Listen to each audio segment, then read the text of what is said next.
شروع اللہ کا نام لے کر جو بڑا مہربان نہایت رحم والا ہے۔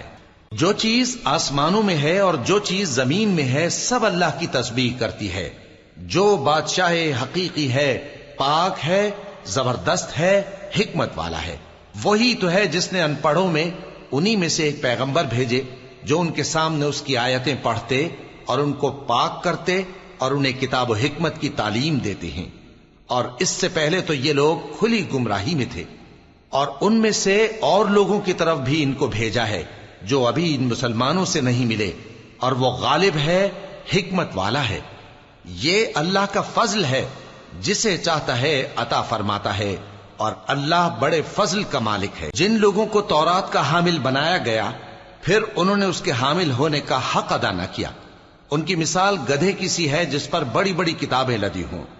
جو لوگ اللہ کی آیتوں کی تکذیب کرتے ہیں ان کی مثال بری ہے، اور اللہ ظالم لوگوں کو ہدایت نہیں دیتا۔ کہہ دو کہ اے یہود، اگر تم کو یہ دعویٰ ہو کہ تم ہی اللہ کے دوست ہو اور دوسرے لوگ نہیں، تو اگر تم سچے ہو تو ذرا موت کی آرزو تو کرو۔ اور یہ لوگ ان اعمال کے سبب جو یہ کر چکے ہیں ہرگز اس کی آرزو نہیں کریں گے، اور اللہ ظالموں سے خوب واقف ہے۔ کہہ دو کہ موت جس سے تم بھاگتے ہو وہ تو تمہارے سامنے آ کر رہے گی، پھر تم پوشیدہ اور ظاہر کے جاننے والے مالک کی طرف لوٹائے جاؤ گے، پھر جو کچھ تم کرتے رہے ہو وہ سب تمہیں بتائے گا۔ مومنو، جب جمعے کے دن نماز کے لیے اذان دی جائے تو اللہ کے ذکر کی طرف لپکو اور خرید و فروخت ترک کر دو، اگر سمجھو تو یہ تمہارے حق میں بہتر ہے۔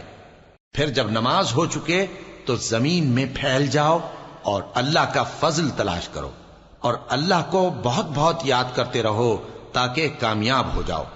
اور جب ان لوگوں نے سودا بکتا یا تماشا ہوتا دیکھا تو ادھر بھاگ لیے، اور اے نبی صلی اللہ علیہ وآلہ وسلم تمہیں خطبے میں کھڑا چھوڑ گئے۔